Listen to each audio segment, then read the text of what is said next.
go down in history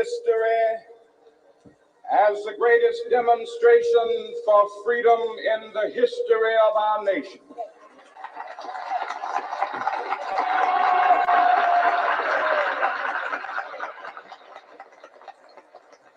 Five score years ago,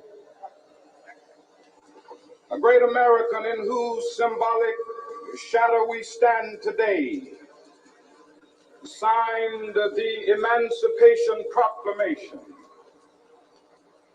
This momentous decree came as a great beacon light of hope to millions of Negro slaves who had been seared in the flames of withering injustice. It came as a joyous daybreak to end the long night of their captivity. But 100 years later, the Negro still is not free. 100 years later, the life of the Negro is still sadly crippled by the manacles of segregation and the chains of discrimination. 100 years later, the Negro lives on a lonely island of poverty. I have a dream. Okay, guys, y'all heard Dr. Martin Luther the King. He said he has a dream. He had a dream. How y'all doing? Welcome in, everybody. Thank y'all for being here. What's going on? Listen, we're just here to give a quick news hour update, which is what we do. You know, we're doing something totally different over here. That's what we do. Okay. How y'all doing? Whom do we have in the house tonight? And I played a little bit of that just because Michael was in there earlier. I had to mod him up. I told him to come in here on his channel so I can mod him up. You know, he's like, you know, we already said he will be live. I'll be live because we're doing totally different things. We're not in a cult over here. We can go live whenever we want. I don't have to wait until Michael goes live and ends his live and then I go live. I can do what I want to do because we're not in a cult, okay? Hey, Beefcake, how you doing? Ooh, ow, diddly. Okay. Hey, Miss Annie, Kizzy is in the building. Thank y'all for being here. But I played that by Dr. Martin Luther King, you know, just to show that, look, we are still in a struggle within ourselves, you know. Blacks against blacks, you know, especially black women against black women. They hate each other the most sometimes. They truly do. Black women will go at each other the most sometimes. Unfortunately, I'm just gonna call it like it is. Black women would go at each other the hardest. Black women against black. You don't even have to do anything to the other black woman, and they'll still come for you. Okay. I don't know why, but they do. All right. Hey, kids. Hey, Alice. How you doing, Miss Alice? His M, how you doing? What's going on? We're just gonna get into a little news. You know, Donald Trump was arrested or arraigned or whatever. We're gonna listen to a little bit of that, and then we're gonna go back into time for a minute, and then we're gonna do a little social justice with Ben Crump because that's what we do. Okay, that's what we do. And I hope that you guys enjoyed and you like the video. Thumbs it up and share it out if you can onto your platforms. And if you are a moderator in here, or you know, if you're not a moderator and you're a moderator and you know someone is, please drop their link. I appreciate it. Beefcake is still in the building. Hey there, beautiful Alice, he said. Okay, Drew, say that. Drusilla, you know I say it. You know I ain't scared to say it. Black women hate on black women the most. Okay, they do. Okay, something you can't do nothing right to satisfy some people when they hate your inner guts. You could do the right thing when another person has done the wrong thing, and they'll make the wrong thing look like it was the right thing, and your right thing was the wrong thing. I know I might have got y'all twisted up. I know I might have gotten you a little twisted up. Long story short, it don't matter what you do. If somebody hates you and despise you, baby, they're going to find a way to come out against you. But you know what over here? We will not yield. We will not yield. Okay?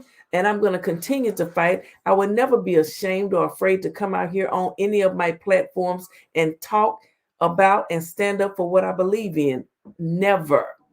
There's no mortal human being that could make me afraid to come out here, whether my hair is thin or not, baby. Yeah, my hair is thin. That's that thin hair, light and fluffy. Okay. You know, when folk really hate you and when they jealous, they talk about any and everything about you. That's what they do. Yeah, I done got a little few clips tonight. But you know, the devil ain't even worth me mentioning the name. Good evening from St. Louis. St. Louis is still in the building. How you doing, St. Louis? Somebody say keep pushing. You know what? I ain't gonna never stop pushing. I never yield. I never yield to the devil. And the people that's talking about me are nothing but the devil themselves. Okay. And I said it and I stand by it. And ain't nothing nobody could do. But talk behind an avatar and you don't scare me at all. Somebody said keep on pushing. Well, you know I'm gonna keep on pushing, and you know what I gotta do. Back to silly. Look, people, don't hate the player. Hate the game. You know what? But I got to put. I just like to have my hair in a ponytail. I'm sorry. Yes, and it is all mine. This ponytail is my ponytail, but I gotta put it back in this little bun, honey. I don't know. I just don't want it hanging tonight. I don't want it hanging tonight. Okay. Don't hate me because I got that old thin hair and stuff. Just straight and I can't do nothing with it. It's frizzy. You know what I'm saying? Don't hate the player, hate the game. You bald-headed bat. All right. A big bat. Okay. Kizzy is in here. Alec. Hey, Alec, how you doing? Okay, y'all.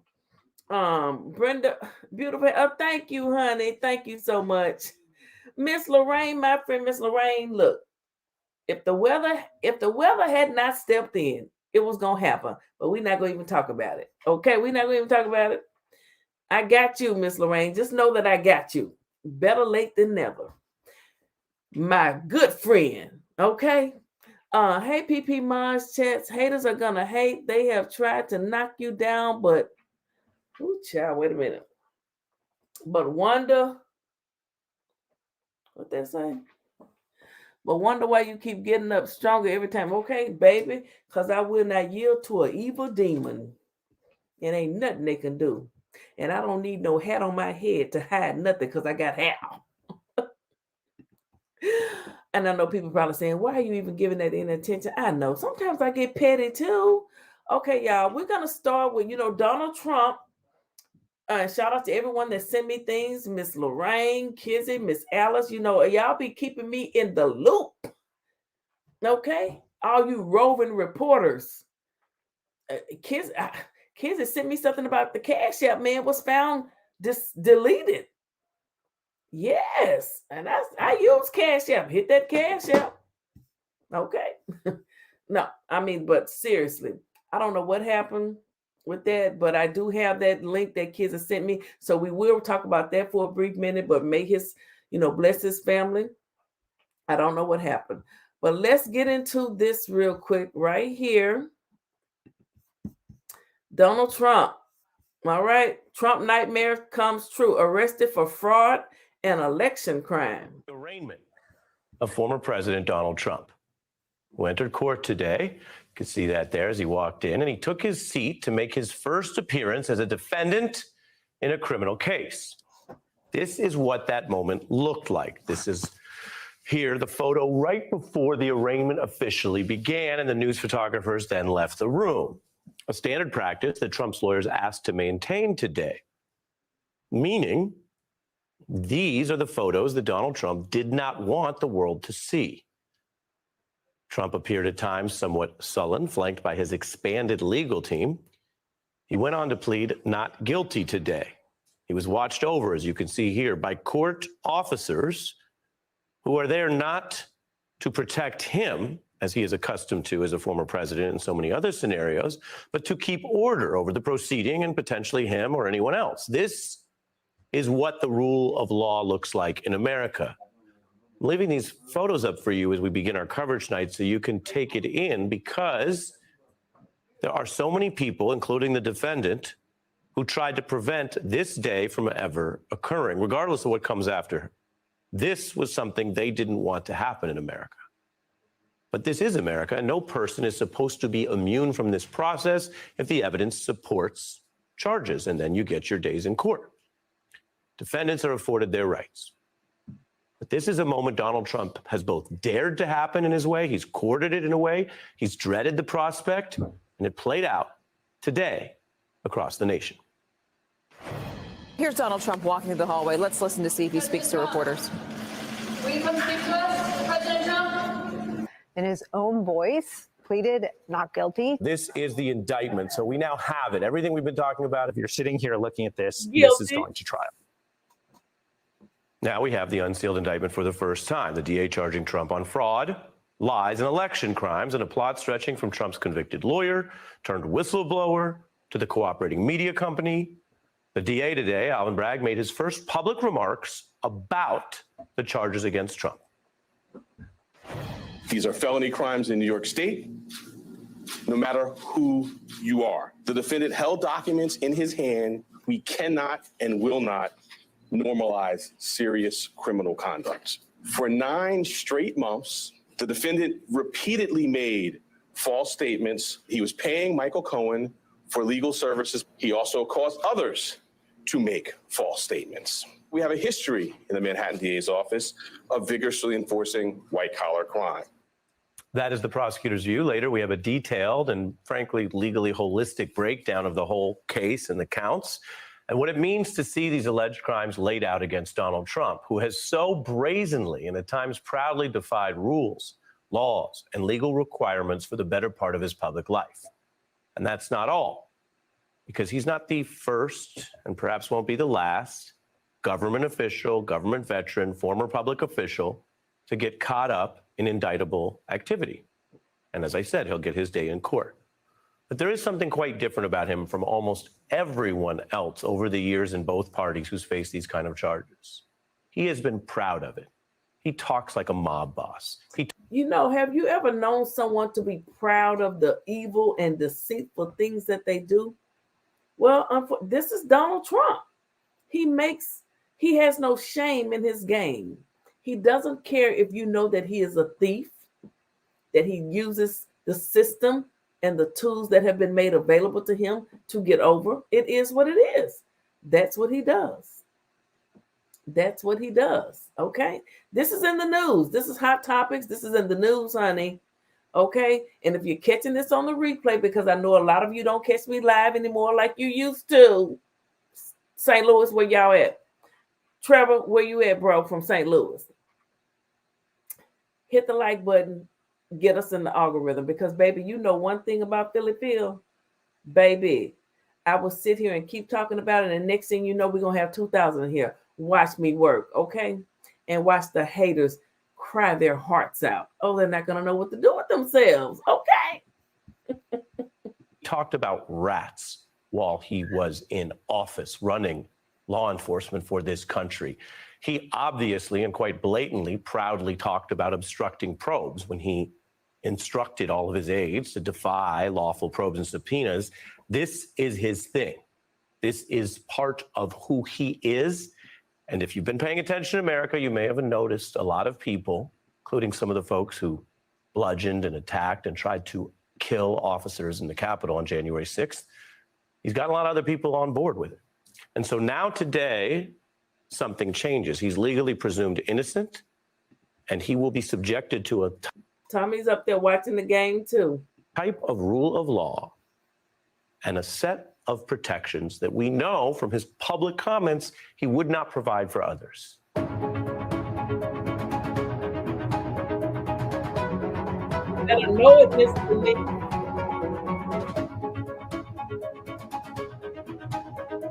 Okay, that was actually the end of that one. I thought it was longer than but it wasn't. So we're going to move on to the next little clip that I have, guys. Let me pull it up real quick. How y'all doing tonight? How are y'all doing? Thank y'all for being here with me and supporting me. I appreciate it. Okay. Let me put that up there for a minute and do this right here, and I'll be back.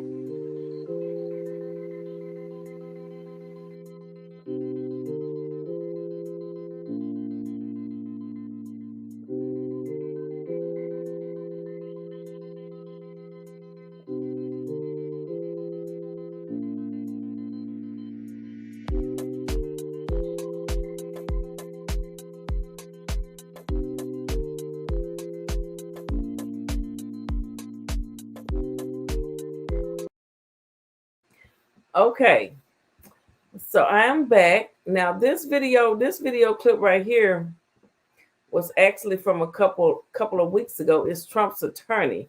Let's see what he had to say, honey. Oh yeah, we're going back in time. You know, people like to go back in time and you know, especially when they ain't got no content. Okay. So I guess I'm going back in time right now too. But see, I'm reporting on the news. I'm reporting on political figures, things that's happening right now in the news. Okay. Live on the beat is Trump defense lawyer Joe Tacopina. Thank you for being here and taking the questions. Thanks, Harry. Let's start looking at this case. You have these payments. You don't deny that Trump made this payment. No, payments were made, obviously. Right. Is Stormy Daniels... I call them extortionate payments, of course. This is one of the main things that Trump has been indicted for and arrested for, okay? That's why we're going over this, because it's relevant. And thank you guys for being here. Please hit the like button. Get into it, right? Yeah. So the payments are made. Is Stormy Daniels a lawyer? Is Stormy Daniels a lawyer? Yeah. A lawyer? Yeah, is Stormy Daniels a lawyer? I thought you were asking, is she a liar? Is she a lawyer? I don't think she's a lawyer. I don't think her lawyer was a lawyer either, but Stormy Daniels is not a lawyer. So she's not a lawyer. And these payments were made. And they were, according to federal filings, classified on the Trump side as legal services. That was false, wasn't it? The payments were made to a lawyer, not to Stormy Daniels. The payments were made to Donald Trump's lawyer, which would be considered legal fees. Michael Cohen, regardless of what we all know about him now, and hindsight is 2020, is a fraud, is a liar, a convicted perjurer. Now, if you guys remember the other night when we did our show, we talked about Michael Avenatti. Michael Avenatti was Stormy Daniels' attorney and was the person that brought the charges up against Donald Trump long ago. Michael Avenatti has fallen. He is currently serving time in prison. But that man, it's because of him that Donald Trump has been indicted. Just know that. See, once he was indicted, Trump still became president and sicked all of his people on Avenatti. That's why Avenatti has ended up in prison. You know, it's just the people with the money that try to hurt you. The people with the bigger and the loud mouths, the bigger voices, you know, the people that come together that are trying to do the most destructiveness and the evilness. That's all it is. Okay. I stand on that. So when you replay this after you've stolen it and recorded it, I stand on it. Okay. In the Trump world and outside the Trump world with the medallions and all that stuff, was his lawyer at the time and advised him that this was the proper way to do this to protect himself and his family from embarrassments. As simple as that. And that money, though, just to be clear on this point, did go to Stormy Daniels. So it wasn't legal fees, it was a payment. No, it went to Stormy Daniels first from Cohen. This was how Michael Cohen structured this, by the way, okay? It went to Stormy Daniels from Michael Cohen. He decided he was going to do it this way and asked for the reimbursement of what he billed as legal fees. That is not a crime. It's not a crime, and more importantly... Well, hold on, because we're doing this with piece-by-piece evidence. Yeah. I didn't say or ask if it was a crime. I'm just trying to get the pieces in place. Yeah. You seem to be putting forward a defense that's the kind we've heard from Trump before, that, well, other people are just doing these things, so he's not in on it. And other people is his lawyer who was advising him his lawyer at the time. how to structure a settlement. How to structure, yeah. And so let's take a listen. I actually want to jump ahead to something we have. This is a Trump-Cohen recording where you have Trump in the room informed about the nature of some of these payments. Let's listen to this audio recording. Listen. I need to open up a company for the transfer of all of that info regarding our friend David. I spoke to Alan about it when it comes time for the financing, which will be. Listen, what financing? We'll have to pay you. So I'll pay the cash. No. When Donald Trump's talking to Mr. Cohen, as you say at the time, his lawyer, and is engaged and is saying yes and pay with cash, that doesn't sound bank like of cash. It means instead of financing the payment over months or years. Right, but write a check. Okay, that doesn't sound like someone who has a lawyer who's gone rogue. It sounds like someone who is using this lawyer to send the money to Daniels. And the problem potentially for your client in New York is whether this was misclassified, aka illegally written down as something it wasn't, as a payment for legal services. What would be illegal about it? Well, I could show you. I know you like to ask questions. I don't know what would be illegal about it. Here's what he was called in the federal case, individual one. Those were the Cohen charges. And you refer to that to say that that was bad for Michael Cohen. That was campaign finance law violations, right? Right. And here is something that the federal government chose not to bring against Donald Trump. Well, as you know, they were not allowed to under DOJ rules in a federal case while he was president. Oh, and then he was not president, and they still haven't brought cases against Donald Trump. This is true. This is true. Now, you asked about whether this would become a crime or not. And again, the authorities will determine that. But if you're making the defense, I'm trying to understand what the defense actually is, because here's how it was put by the feds. Cohen, with the assistance of Corporation One, arranged for the purchase of those stories to suppress them and prevent them from influencing the election.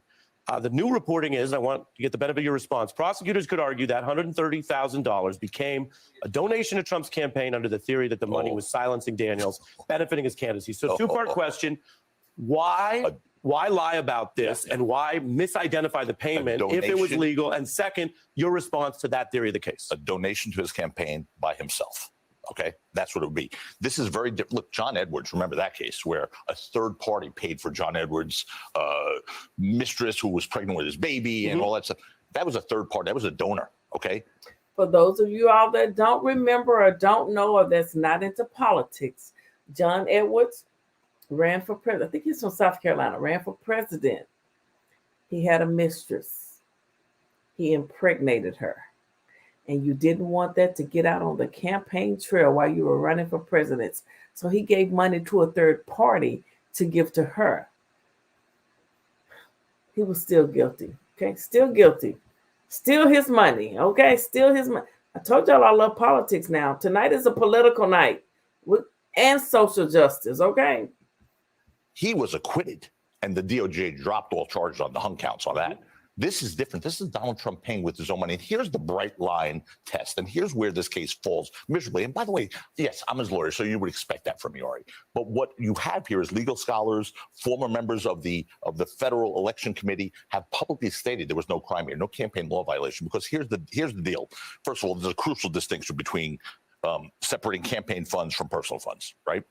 Oh, and this is being reviewed under the copyright disclaimer under Section 107 of the Copyright Act of 1976, where allowance has been made for fair use, okay, for purposes such as criticism, commentary, news reporting, teaching, and scholarship and research. And that's what we're doing. We're learning about news reporting over here, okay?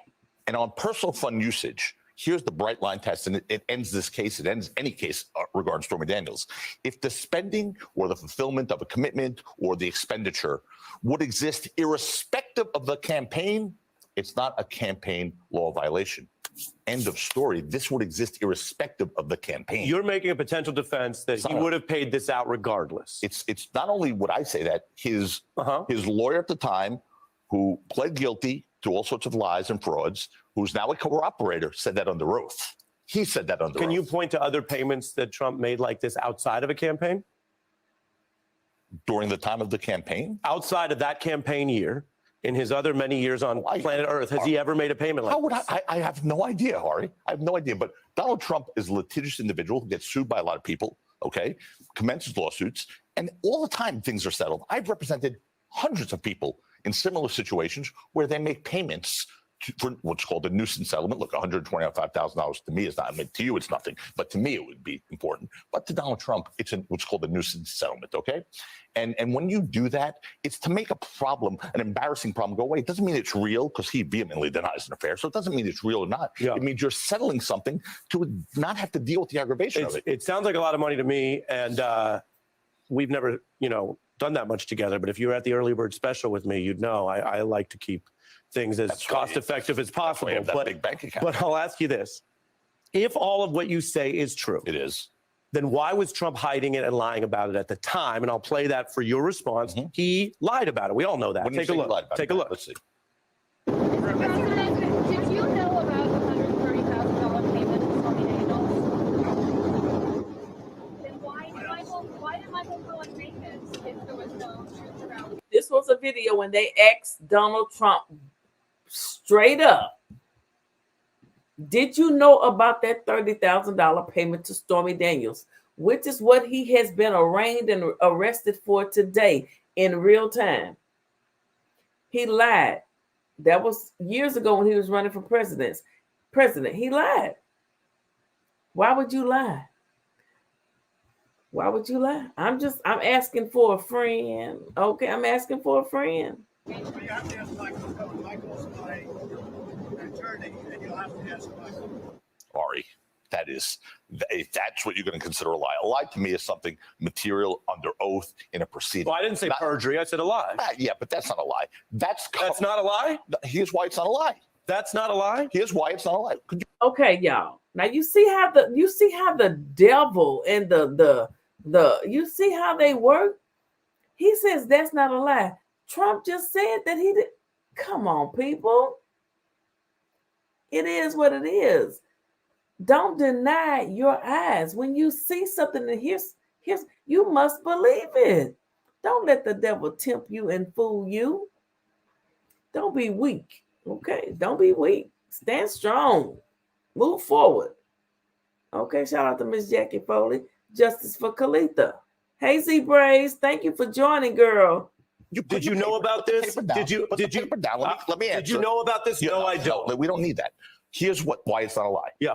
Because it was a confidential settlement. So if he acknowledged that, he would be violating the confidential settlement. So is it the truth? Of course it's not the truth. So when you lie behind the doors and in confidence, and when you just with your friends and you're in too deep, you can lie and pretend that it's the truth. When you're in too deep and you lie only amongst your friends, you can pretend it's the truth. Oh no, we ain't going. In the words of UP, we ain't going. We ain't going. Was he supposed to tell the truth? He would be in violation of the agreement if he told the truth. So by him doing that, he was abiding by not only his rights, but Stormy Daniels' rights. It seems like we're drawing some blood here because you're having a strong reaction. He did lie about it, and in a confidential settlement, you can easily say, no comment, or I'm not getting into it. He says, and the reason why I look at this, he says, no, I didn't know about it. But he did know about it, didn't he? But here's the thing. I don't know the timing of that video. I really don't. And I'm not trying to play games. April 28th. Yeah, but I don't know the timing of that video in relation to the timing of the other video where he was speaking to Michael Cohen. What was the date of that other video? Do you know? Yeah, we have the Cohen recording. This was around the 2016 campaign pre-November. So that was 2018 later. The original conversations were in the fall of 2016. Yes, sir. So obviously he knew about it, but what he decided to do was not violate the confidentiality clause and provision of that agreement, which was the right thing to do. So yeah, he could have said no comment, or he could have said, I don't know anything about it, which is what he did. But that's the right. I would advise my client to do the same thing. He's speaking to whether it's a journalist or some young lady on the street. September 2016 is the exact date. But whether he's speaking to a journalist or some young lady on the street just shouting out a question, that is not the forum for him to go into detailed questions about a confidential settlement agreement. So let me tell you what I'm hearing, because again, people deserve to know all sides of this as we go into what may be an unprecedented indictment of a former president or not. We don't know. We don't know. It sounds tonight like what you're saying. I appreciate you coming here and taking the questions. Not everyone does that. It sounds like you're saying you have a legal attack on the potential campaign finance violation, and you think you have precedent that helps you. For example, the federal Edwards case, which Jack Smith oversaw and lost. Correct. To make the point that you don't believe that is a tight, open and shut finance felony. That's number one.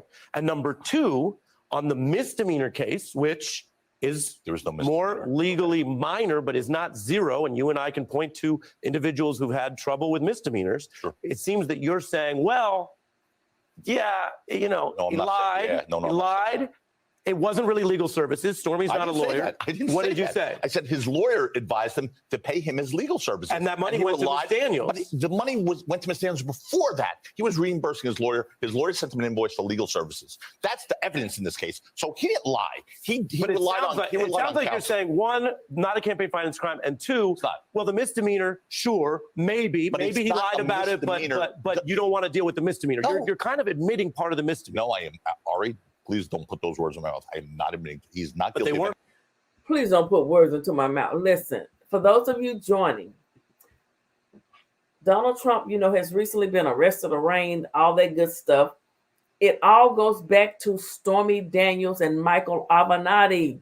Michael Avenatti, a brilliant, high-powered attorney, but got greedy, and he is now in prison. However, before he went to prison, he proved that Donald Trump committed a crime, paid Stormy Daniels off because he was running for president, and he didn't want anybody to know that he was hitting it from the back. Okay. And now, hey, it's knocking on his door. Legal services.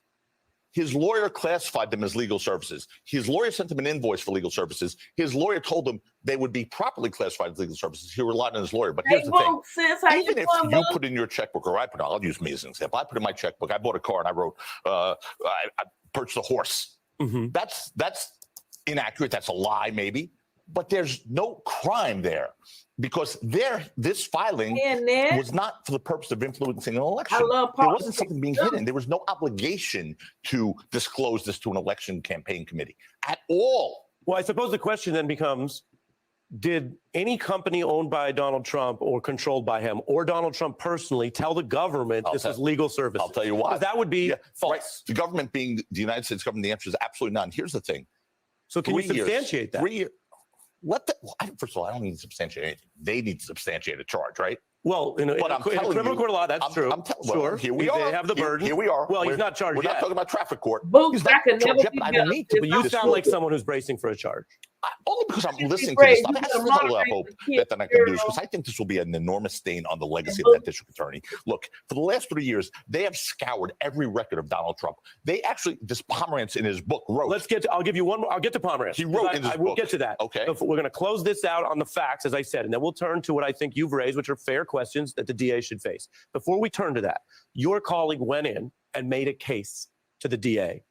Can you tell us anything about that? A case against indictment. First of all, the point person on this case has been Susan Nicholas. Yep. Who's one of the top lawyers in the city. I worked with Susan. We've known each other for many, many years. So she's been interacting with them, number one. Number two, this has not been a tell us what you think and we'll tell you what we think sort of relationship, okay? We are shocked that this has gotten this far, especially after Pomerantz's grand jury secrecy laws We'll get to that, but do you think she was able to make any headway with them? Was she able, for example, you're telling me, hey, here's my response to misdemeanor, and it's not really a strong campaign finance case. Yeah. Did she say stuff like that?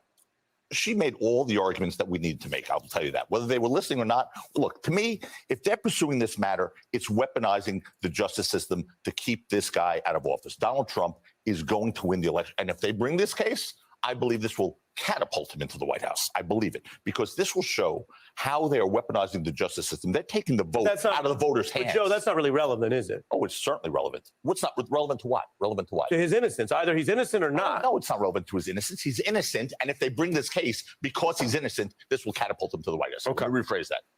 Appreciate it. So I appreciate you taking the questions. We've had a back and forth. That's all about your client's potential legal exposure. Yes. There's another piece to this story, and that is the conduct of the New York DA's office. You have a lengthy letter here. We've been waving papers around. You can wave this one around all you want. And you say a legal theory wouldn't pan out. The New York DA simply pivoted to a new theory because it was determined to identify an alleged crime. Pomerantz, you mentioned this former prosecutor who was detailed there, and his colleagues kept trying to bring back the case from the dead. Yeah.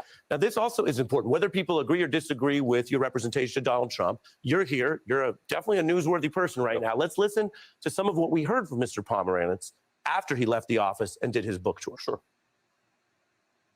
when you describe your reasoning and the debates between you and your team about the hush money thing.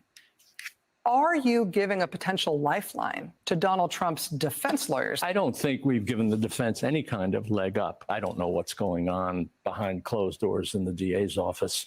And I don't know what evidence is being presented. I don't know whether charges will be brought. The evidence is there. It may not be as sweeping an offense or an offense that involves so much money as the financial statement case, but it's still serious misconduct. I hope that case is brought.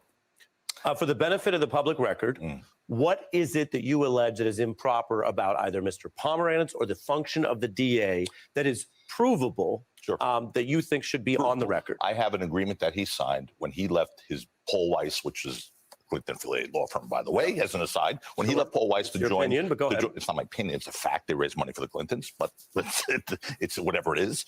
He went to the district attorney's office as a prosecutor. That's Donald Trump attorney, okay, fighting for Donald Trump, and he is fighting for him.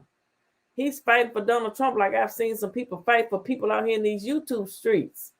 And Donald Trump paying him. I'm just saying. Okay. You know, in his great book, he told his wife that not only did they not pay him, he would have paid to prosecute Donald Trump. Think about that. Let that roll around your head for a second. Prosecutors are supposed to be blind when it comes to dishing out justice. He would have paid to prosecute Trump, he said. Then he goes in there looking for a crime to fit the person. It's not supposed to be that way in our system. It's the other way around. Then he signs a document. And in that document, it says, if you reveal grand jury information, which is any information, according to this document, that you get during this investigation. He wasn't there as a pedestrian. He was there as a prosecutor assigned with fiduciary obligations and confidentiality agreements. And if you reveal this to a third party, it's a felony under New York state law. Well, be damned. He just decided he was going to write a book. I believe his license will be taken from him. And I believe Alan Bragg is going to look for criminal charges. That's what I believe. That's what I've heard, but we'll see what happens there. But here's what he said. From who? District Attorney's Office. From someone currently working in the office? Correct. Said Correct. What? That they're looking at the conduct of Pomerantz in violation of the grand jury secrecy laws. It's black and white. It's in his agreement that he signed. Why would they tell you that right now? Because I've been interacting with him on that topic. Would you say that in a sworn affidavit? Sure. You have a sworn affidavit you want me to sign? Well, I mean, I don't. Did I say that? I wouldn't say it on. I wouldn't say it on television if I wouldn't say it in the sworn affidavit. Okay. Well, it's a heady allegation you're making, and you're citing the current DA's office, and it's a factual allegation. He signed a document. So here's the question: Alan Bragg went on television to say, for the commentary I'm doing right now, you have to be into a little bit more than just dragging and digging into people's personal lives and dogging them out and all of that. You have to be into some really serious stuff. You have to want to know what's going on in today's world. You have to be into politics and all that good stuff. So it is what it is, because I'm going to continue to do this kind of content over here. Okay. What he's done is in violation of grand jury secrecy laws. And we reported that. And I'm shocked here. I'm giving you time on this. Tie up, though, the Go ahead. thing. Okay. Here's what he said in his book, which was clearly one of the most biased things I've ever read, because he said he wanted to get Trump. He wanted to find a crime to fit Trump. What he said was that this case, the Stormy Daniels hush money case, was the zombie case. It's the one that no prosecutor would touch in a million years.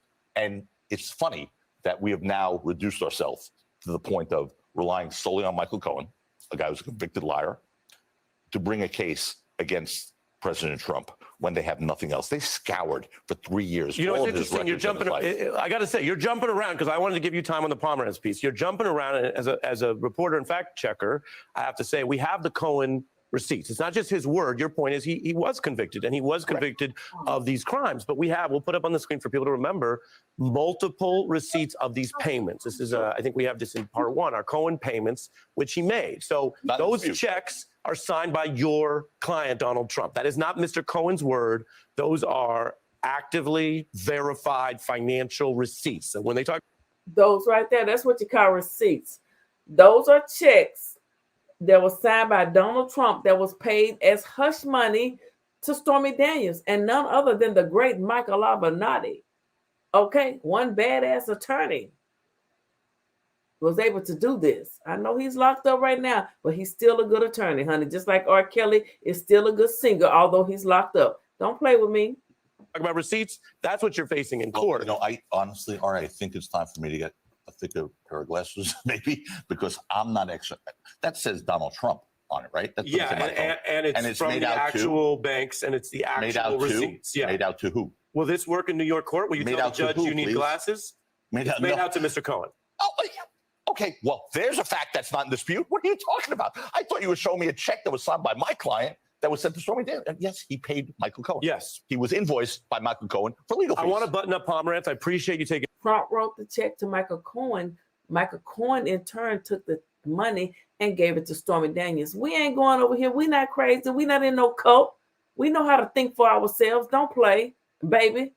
We got degrees over here. Some of us got master's degrees. Some of us don't even have no degrees. We don't need one to know BS when we see it and hear it. Okay. All right.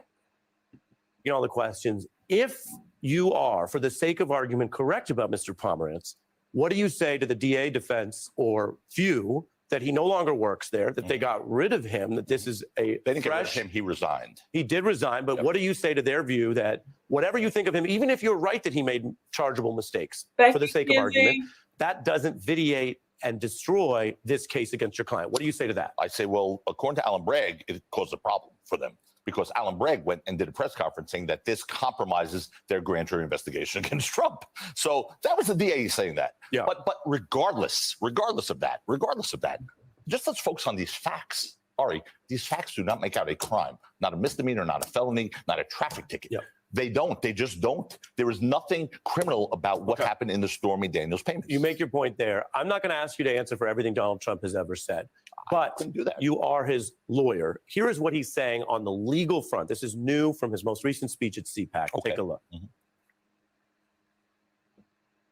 If you put me back in the White House, their reign is over. I am your warrior. I am your justice. And for those who have been wronged and betrayed, I am your retribution. I am your retribution. Serious question. You know what's going on in the country. You're a lawyer. You've done Yeah. a lot of cases in New York. That's how we know you. Yep. Do you have a client who is actively threatening that if he takes control of the government or the Justice Department, he will misuse it against his critics, that he will try to jail people from the DA's office? I can see how. What is your response to that? I can see how detractors would say that. You know, he's a fiery speaker. But what I see from that is reducing the weaponization of the Justice Department. There's a committee now headed by James Jordan, right, that has now been formed for the first time in the history of this country to oversee the weaponization of the Department of Justice against individuals. He's vowing, he's not the president. He's vowing, he's not the president. Sir, he's vowing, quote, retribution. Retribution means getting rid of all the bad apples, all the bad actors who have violated the oath of the Department of Justice. There's a committee.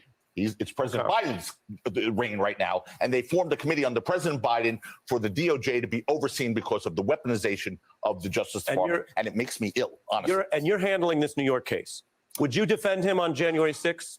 Listen, what I'm not going to do is go into, I don't know about all these other cases. Would you take the January 6th case? If I believe in the case, I would certainly take it. That's why I'm involved in this case. Do you believe in the case? I don't know enough about it. I believe in him. I will tell you that. I believe. Joe, I'm giving you time. Joe, you know what happened on January 6th. What's not going to happen is I'm not going to go into hypotheticals. I'm just not going to do it. I know what happened on January 6th. So I represented Kimberly Guilfoyle in that congressional Would you take committee. Donald Trump's January 6th defense? Donald Trump? Yeah. What did he do wrong? I'm asking if you take the case. I'm not doing an interview with you. I'm interviewing you. Would you take the case? It's like Ari Melber, the actual reporter, is asking Trump's attorney, does Trump have hair right here or not? He's too afraid to answer. Either you know someone has hair or not. Okay? And if they can come on camera and comb their hair out, they have hair. I'm just saying, okay? I digress. Which sheets then for a minute. Someday we will. Would you take that case? If they asked me to take it and there were a case, depending on what the allegations were, of course. It's also a matter depending. All right. Yeah, depending. I can't just say I'll take any case. I don't do that as a lawyer. Joe, we are. I believe in this man. I believe in Donald Trump. And I feel he's being victimized by a system, and it makes me. He believes in him. Does that remind you guys of anything? This dude has drank the Kool-Aid. I'm just saying. Sick to my stomach. And you got time. I appreciate you being here. You're welcome to come back. Your client is welcome to come on and take the questions. And Thank you for saying I was fair. We think this is important, and we discussed multiple aspects, including what you say is wrong with the DA's road to here. I appreciate you coming on the beat. All right. Oh my, y'all, look. If you guys had not seen it, you wouldn't believe it. Sometimes I have to show you guys the hardcore truth. But we not through. Okay, we not through. We are not through. We're going to listen to his former attorney, Donald Trump's former attorney. Okay, that's what we're about to do now. Let's listen in. That you've talked about and thought about for a long time. Was anything that came out today in any way surprising? Was there anything that stood out to you? Well, you know, when it comes to the district attorney's case, this is the district attorney's case. I was merely someone who provided testimony and documentation. And this is for Alvin Bragg to make the case before the judge and the jury. Now, this is Trump's former attorney speaking, Michael Cohen. He is no saint. However, when it came down to it, he flipped. And he's working with the United States to go against Donald Trump. Okay? If in fact that it gets that far, which I suspect that it will. At the end of the day, you're right. I wasn't watching today. I had some personal things to take care of that took me out of New York. Obviously, as soon as I came back, I started to read all of the nonsense with the typical Donald Trump, rallies, despite the fact it was inside of Mar-a-Lago. It's the typical grievance, complaining, moaning, and belly aching about how bad the industry, how bad this country has been treating him. Yeah. One of the things that I thought was interesting that you can speak about now that the indictment is public comes in the statement of facts. One of the criticisms of the potential case against Donald Trump is not the misdemeanor charges of business fraud that by all accounts seems pretty solid. It's the question of whether or not this rises to become a felony, which it does if this business fraud can be proven to have been done to hide other crimes. And the argument, although Mr. Bragg did not specify what those other crimes might be, the argument was it might have something to do with the campaign election financing and whether or not these were campaign contributions that you made, that David Pecker of the National Enquirer and its parent company made. And here's something interesting, because we were talking about this earlier about whether or not Donald Trump could say, as John Edwards did, I wasn't trying to hide any of these affairs from voters. I was just trying to hide it from my wife and my family. But twice in this document, you are cited.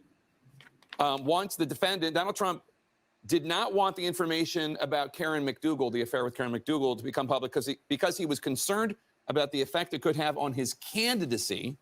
That's on page 4 of the statement. And then again on page 6 on the Stormy Daniels matter, Trump. Y'all do know Donald Trump had more than one affair, okay? So his attorney right here, his then attorney, as you can see on the screen, Michael Cohen, he was having to do a lot of work. Look at his face. He was having to try. That's why he's looking like, oh my goodness. He was having to lie and try to cover up payments of hush money that he had made to these different women, okay? He was stressed, honey. That's why he flipped and went with the feds, okay? Yes, he did. He flipped. Instructed you that if they could delay the payment until after the election, they could avoid paying altogether, because at that point, it would not matter if the story became public. He's clearly, Mr. Bragg, based on your comments, based on your testimony under oath, making the argument that Donald Trump didn't care if Melania found out about this. This was all about hiding these affairs from voters. And I can promise you that Mr. Bragg and his qualified team will be providing a significant amount of documentary evidence that will corroborate all of the allegations or the statements that he has in this document. But is that not only your testimony before the grand jury, but also your view that you would say this evening, Donald Trump did this, ordered this, asked these payments, these hush money payments to be made because he wanted to keep this information from voters, not because he cared about keeping it from Melania? Jake, I apologize. Yeah, I apologize. I don't want to get into what my future testimony or what the testimony that I provided to the grand jury. I stand by the statements of fact that exist in this document. And I assure you that Alvin Bragg will be able to provide the documentary evidence that he relied upon. The truth stands on its own. It don't need no help, guys, okay? And he used in the drafting of this. The counts in the indictment involve incidents that took place, including in 2017, when you were still in Donald Trump's circle. You had worked for him for many years. Can you just remind people when the relationship began to sour between you and Donald Trump? It was around the time of the raid on my home in April. Yeah, and the statement of fact in the indictment also talks about veiled threats that he was making towards you through social media. No, and he continues to do that. I mean, Donald has been very consistent using his untruth social platform in order to make these threats. He doesn't just make them against me. He makes them against anyone that he finds to be critical of him or that he has concern of. It's whether it's Michael Cohen, whether it's Alvin Bragg, whether it's the judge, whether it's the prosecutors, whoever it might be that he deems to be a threat to him. He uses whatever method that he has available to him in order to try to denigrate you and to harm you. The indictment also talks about you discussing with then President Trump his need to repay you for the $130,000 paid to Stormy Daniels as hush money, a discussion that you had in the Oval Office of the White House. I don't know how you felt about it then, but looking back on it, is it weird that you were having that conversation in the Oval Office of the White House? Yeah, again, we're going into conversations that may or may not have been part of the grand jury testimony or my interviews with the prosecutors at the DA's office. So I'm going to sort of step aside from that. But yes, it would be, it's not the sort of thing that you would expect to take place inside of the Oval Office. Yeah, although certainly other things have happened near the Oval Office. Are you concerned that's also true that this case could come down to who the jury finds more credible, you or Donald Trump, or is that a comparison you welcome?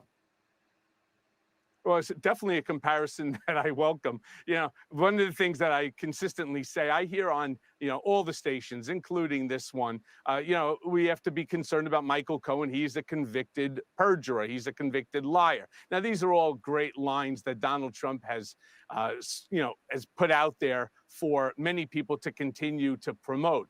What they need to do is to continue the sentence, which is the lie that I had provided to Congress, which was done at the direction of, in coordination with, and for the benefit of Donald J. Trump.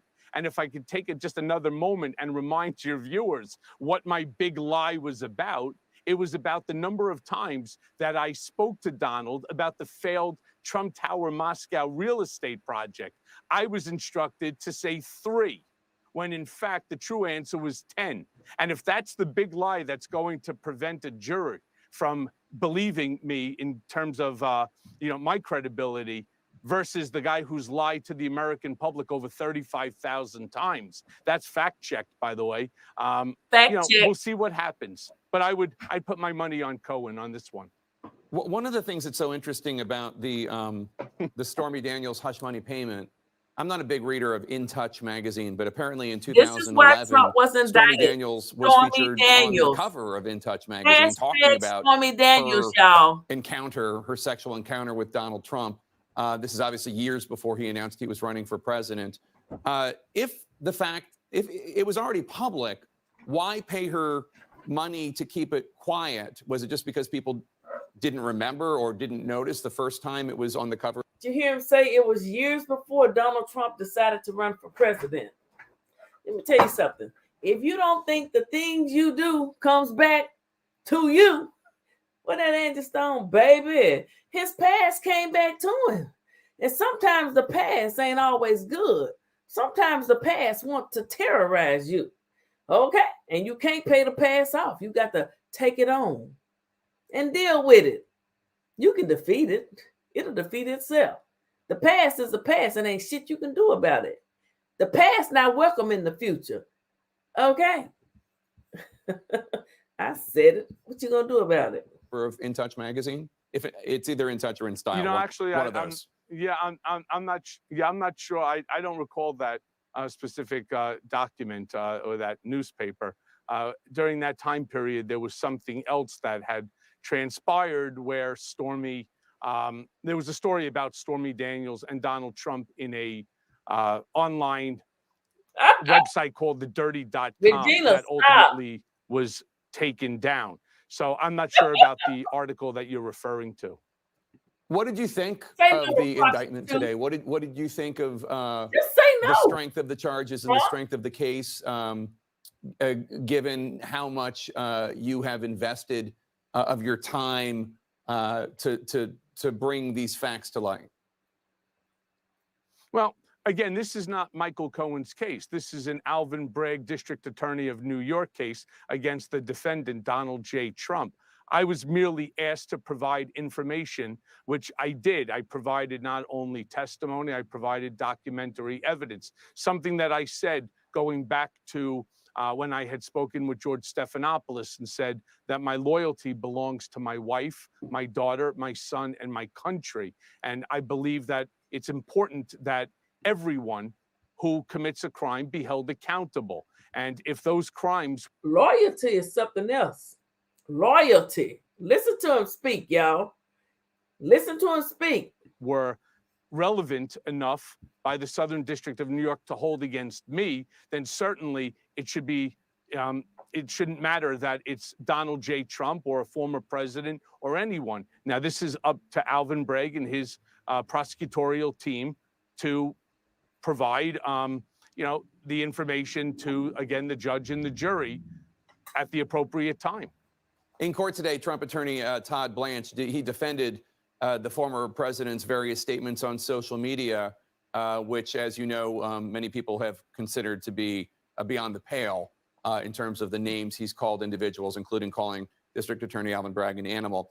He defended them by citing your podcasts, your other interviews that you've done in the run-up to the case. Perhaps this interview itself will be cited in the future. What's your take on that? I'm not the defendant in this case. When I was the defendant in the case, Donald was very quick, along with his acolytes, to attack me on whatever platform that they had access to at the time. This is not, Michael Cohen's not the defendant, Donald, you are. And so I will continue to speak truth to power. I will continue to provide transparency. Come on, speak truth to power. And we know about platforms. Okay, but we are an individual platform over here. We will do what we want. We don't have to coordinate with another platform when I can go live. You going live? Well, I'm going to wait. We do what we want to do over here. We are individuals. We think for ourselves. We don't need nobody behind us to tell us what or when we can do it. We grown, okay? Let's continue to listen. Social justice over here, baby. That's right. Activists in training. Shout out to Essie Berry. Justice for Kalitha. Hello, Miss Jackie and Miss Griggs. To the American people so that they understand, to the extent that I can, information that I have.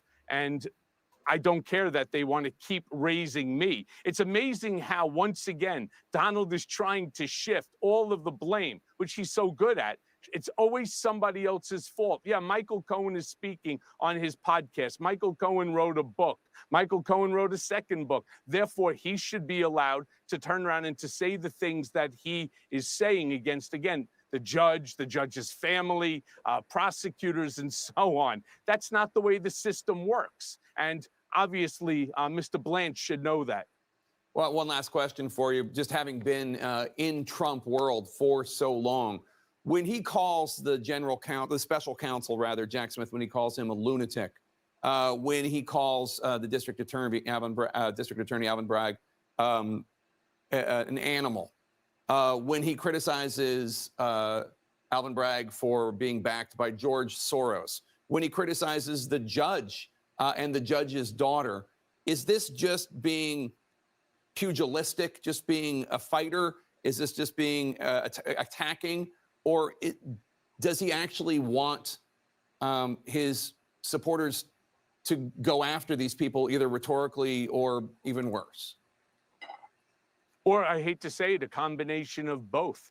You know, he's always trying to show that he's strong. It's an appearance of strength. And he thinks by attacking people, whether it's a judge or the judge's daughter, myself, or anybody, that this gives the appearance of strength. It doesn't. It actually gives the appearance of ignorance and stupidity. But nobody's able to tell him to knock it off because... You hear that? When you attack people for no reason, it makes you, it gives the appearance of ignorance and stupidity. Okay? Whether it's political or not.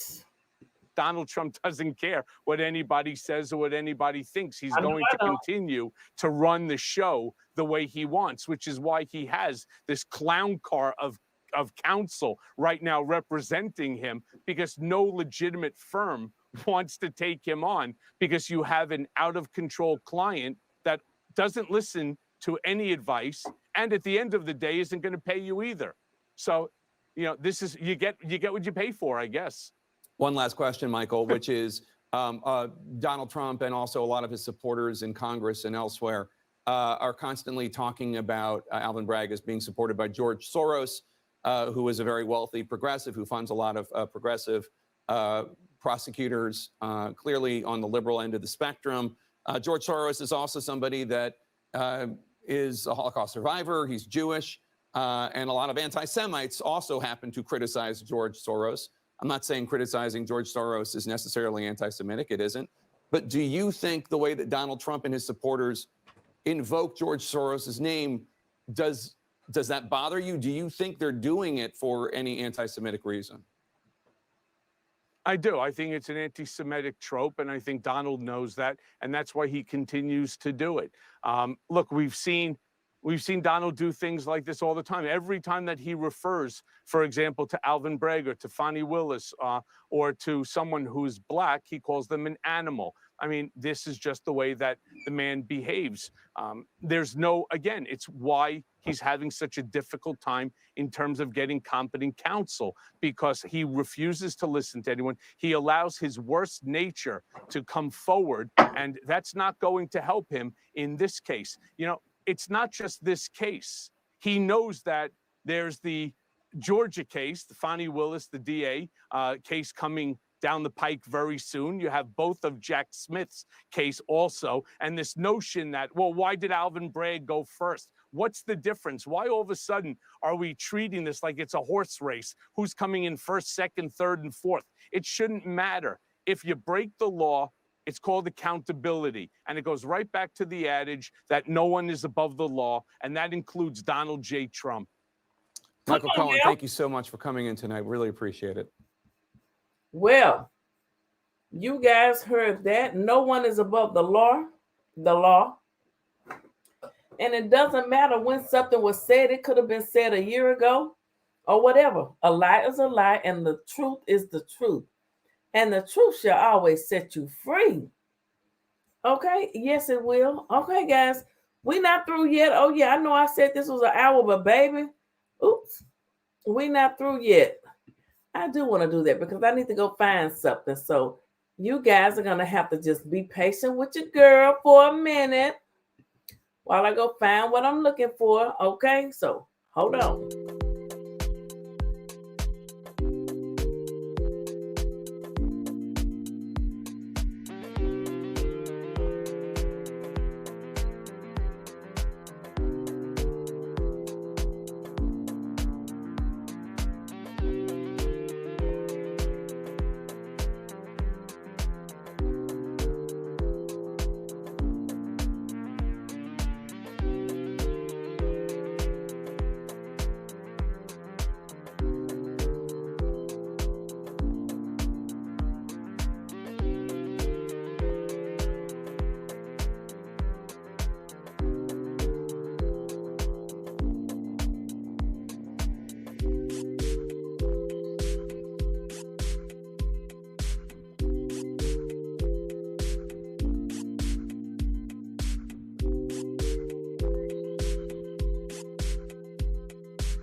Okay, y'all.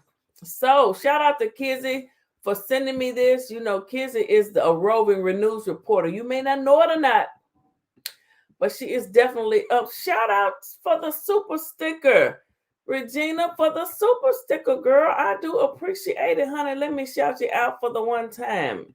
I just saw that.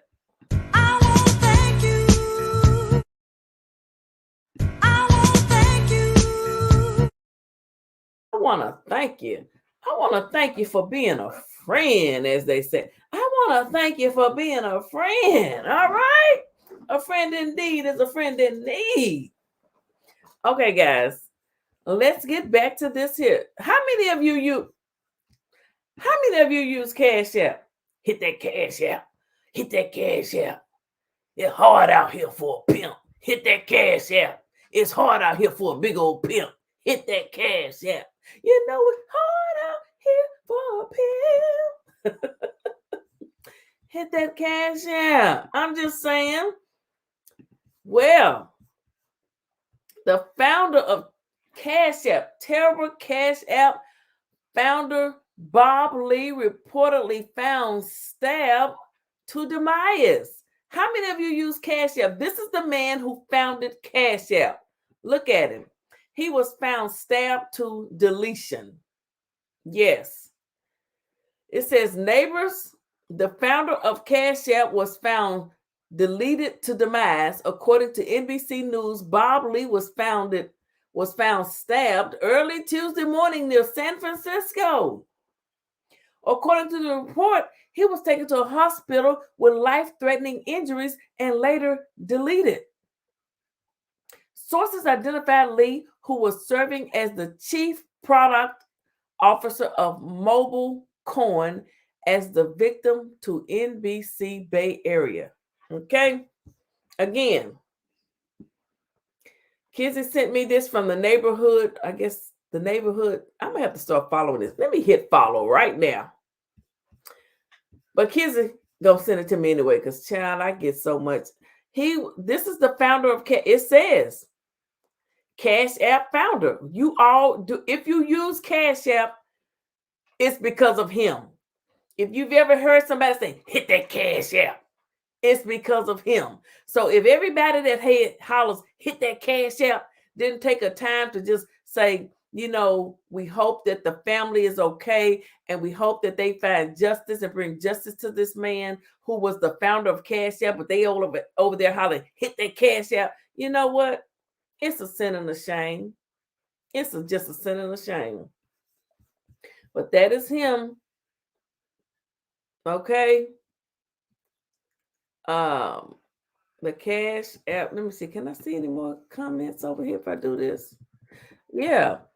Bob was a force of nature, helped to birth Android and Cash App into our world.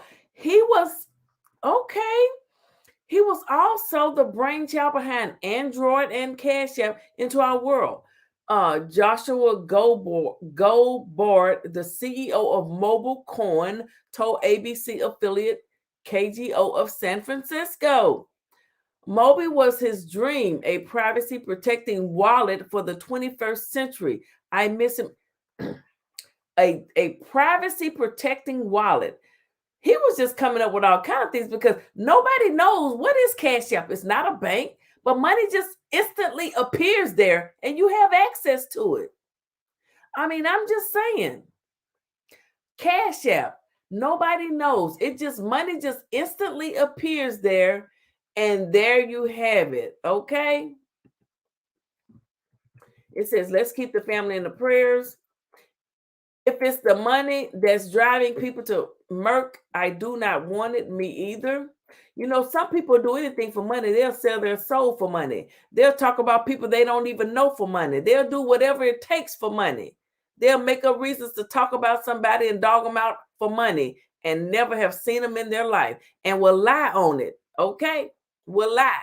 They'll lie about the person's relationships, their man or whatever. I say, if you know anything about my man, put it down on the table. Woo! Yes, honey. Don't get me started. Let me stay focused. I'm sorry, y'all. This is Social Justice News Hour. So they're taking out So they're taking out all of these Bitcoins and cyber currency guys one by one, huh? Is that what it is? Ooh, child. Somebody say these are not surprising headlines anymore. All the billionaire heads of mobile and cryptocurrency have been dropping lately.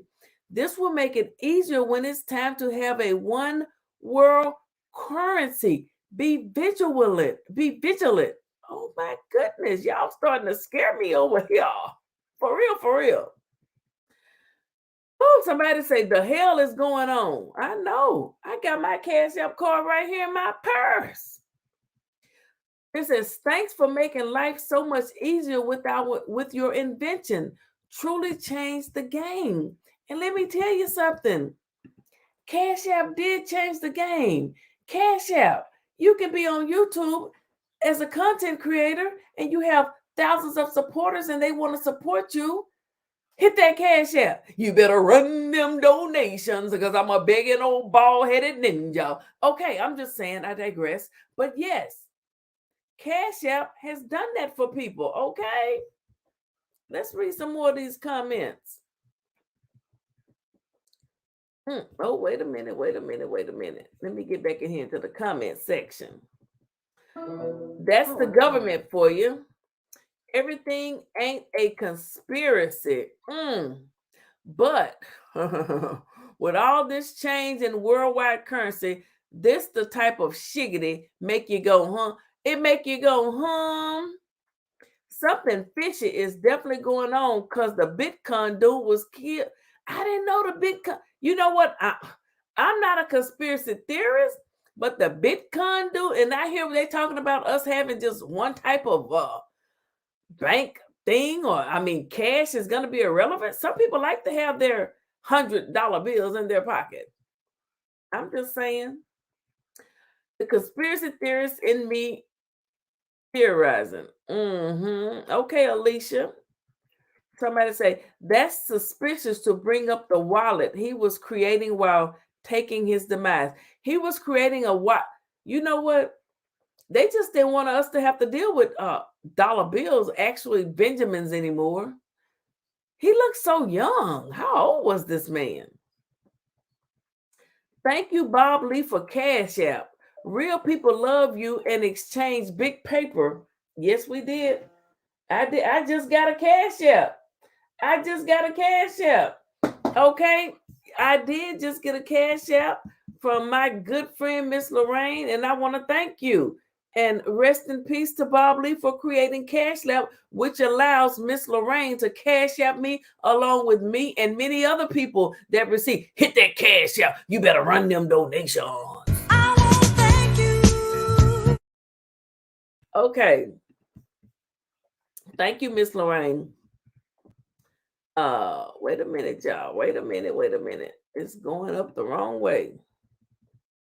It says, so nobody thinks it's weird that new big currency founders and innovators whose net worth has skyrocketed ended up mysteriously demised and the cases are unsolved. You hear about it one time and then never again. Oh my goodness. Then it says, all the big tech guys are coming up missing or unalive. Fun fact, you can double tap this comment to, oh my goodness. Okay. It says, crypto founders demise, now Cash App. I didn't know the crypto people was gone. You know what? Child. Somebody said, wondering, does it have something to do with the new currency rumor going around? Then it says the Bitcoin founder is gone too. They got them out of the picture to be able to regulate their platforms. I wouldn't be surprised to see the government running it. We're moving into a financial digital age.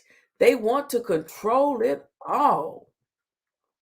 Then it says the government is working on U.S. digital currency. Interesting, all these financial people demising.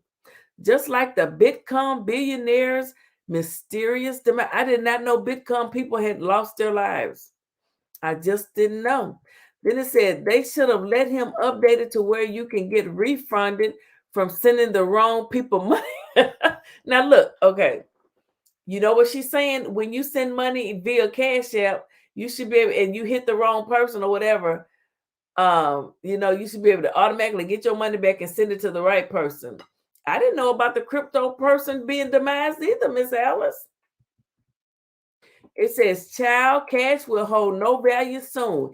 Everything ain't a conspiracy. Literally, pay attention. Okay, girl. This person says the taking out all the crypto digital founders so they can take over. The Titanic all over if you know the true story. These are true conspiracy people on here, honey.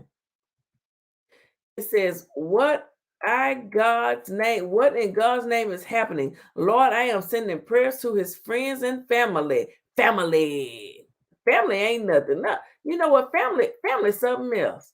Family will get with your worst hated enemies and go against you. Okay.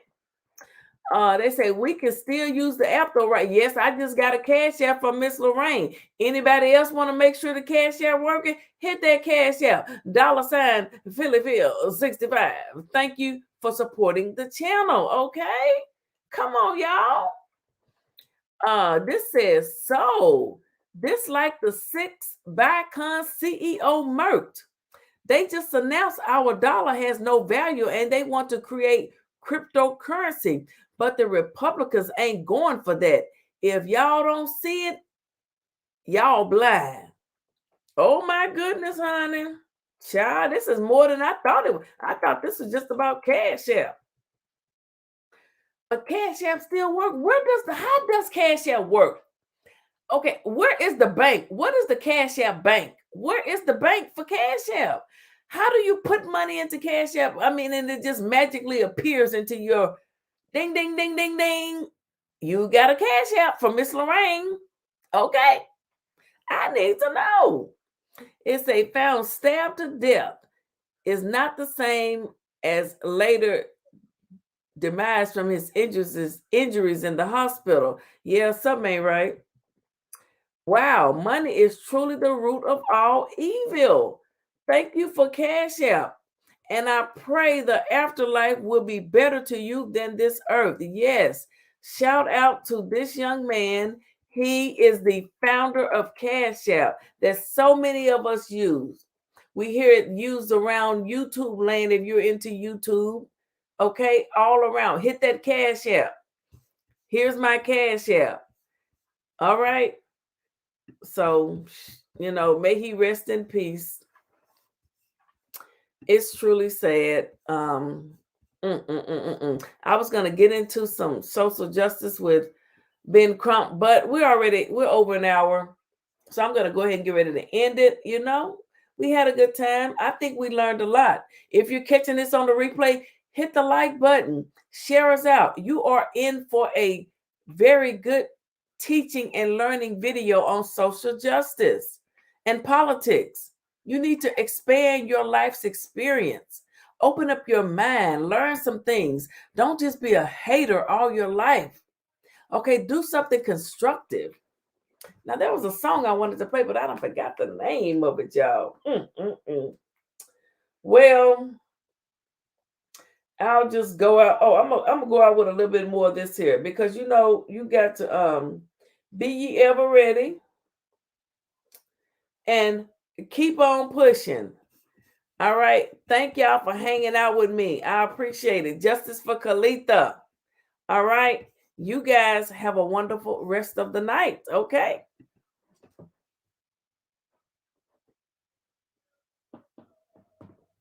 Well, it's not working right now. Hold on, guys.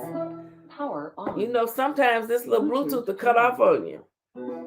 Bluetooth connected. I ain't gonna run over to my brother's live cooking with comedian Michael Allen, 4C Gang for Life, and be a little messy. Okay. All right. Y'all have a good night. Thank you for joining me.